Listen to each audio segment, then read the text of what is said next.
It's said Ireland once visited is never forgotten. Well, for once, the blarney rings true. The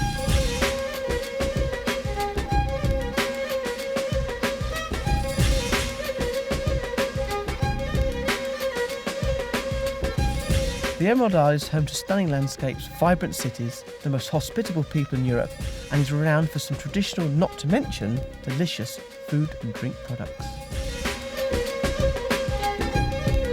But I've come to Portadown in Northern Ireland to prove it ain't all stout and spuds. In fact, since the 19th century, Ireland has become synonymous with bread, soda and wheaten farls and potato bread. OK, so you can't escape the spud completely. And here at the family-run Irwins Bakery, they've been making these traditional tasty breads for nearly 100 years. So Brian, how did it all start? Well, the business started in 1912 when our grandfather started a grocery shop and decided that what he needed to go with the groceries was bread and cakes. Mm-hmm. And his wife and sister started to bake cakes and small breads for the grocery shop.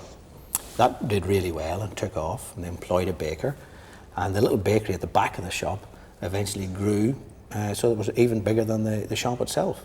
Tell me, Brian, about the tradition of Irish bread. The main part of the Irish bread making tradition is the use of buttermilk and bicarbonate of soda.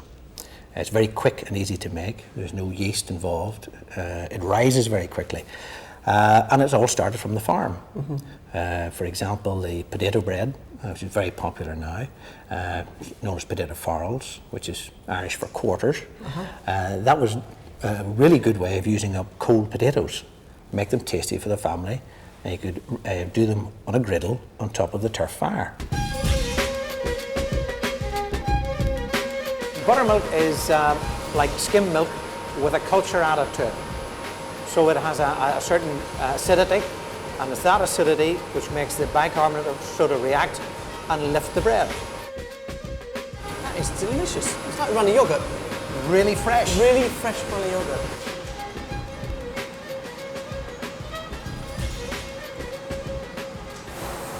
So this is where the soda bread starts then. You got flour obviously and salt. What is this here? That is fresh buttermilk. What we saw earlier? What you saw earlier in the dairy. So it gets mixed up, comes out the hopper, and it goes on to here. Now, can you just explain this sort of process here? Yes, what you're seeing there is a piece of dough which will become 4 soda farls. It is then carefully rolled over by hand. I've noticed that, you can see that hand in there. It gets coated in flour, and then it is placed in what we call a box. It then is pinned down here and cut into 4s. Are you going to tell me the recipe or not? If I told you the recipe, I'd have to lock you away forever. Right, Belle, how long have you been working here? Nearly 4 years. 4 years? We're going to have a go. Yes, okay. We'll make a baker out of them yet. It's getting better. Isn't it? I don't know what all the fuss is about. Look at that go. Not paying attention, Belle. You put me off the stride.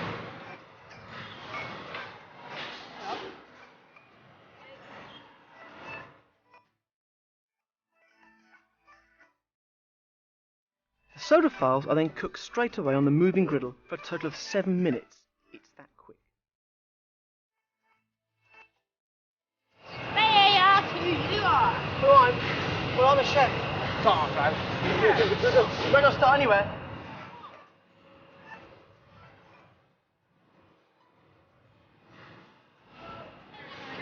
So get a job. You're a nice baker.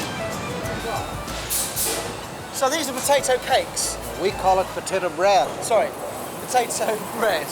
Now, just run through the process now. I know it's fairly similar, but just what have you got in there? In there are potato flake, salt, water, and butter. So that's mixed together into this here. Yes. Spoon round, pressed out. It gets put into a sheeter and is pressed out in a large sheet. So no human hand touching whatsoever? No human hand. It bakes for about 10 minutes. 10 minutes.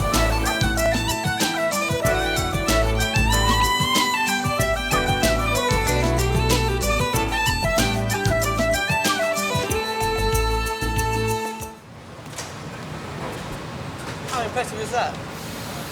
How did you drop a day, Noel? None. None. Well, we've spoken about tradition and we've seen a bit of a process. But what do you do with it? Well, I've enlisted the help of my great mate, Mr. Paul Rankin. Phil Bakery, what about you, sir? Paul, what do you do with it? Tell me, we've seen all that. I grew up with these breads, and one of the best things to do with them is breakfast time, you know? As a wee fella growing up, my mum would cut these in half, and that's how you generally do them. You can pop them in the toaster. But what mum used to do, she used to save the fat from the bacon pan. Lovely, isn't it? Just get a little brush, and then she used to dry fry it in the pan, and it's... Where the bacon was? Where the bacon was. The best accompaniment to a fried egg you ever tasted in your life, you know? What we've done is we've held on to the real way of doing it, you know? It's a griddle bread. It's not baked in the oven. It's still done in the griddle like it was done 100 years ago. You feel that crust on there. And this is literally the end of the line. And we've seen the process from scratch to here. And from here, it goes to your supermarkets all over the UK.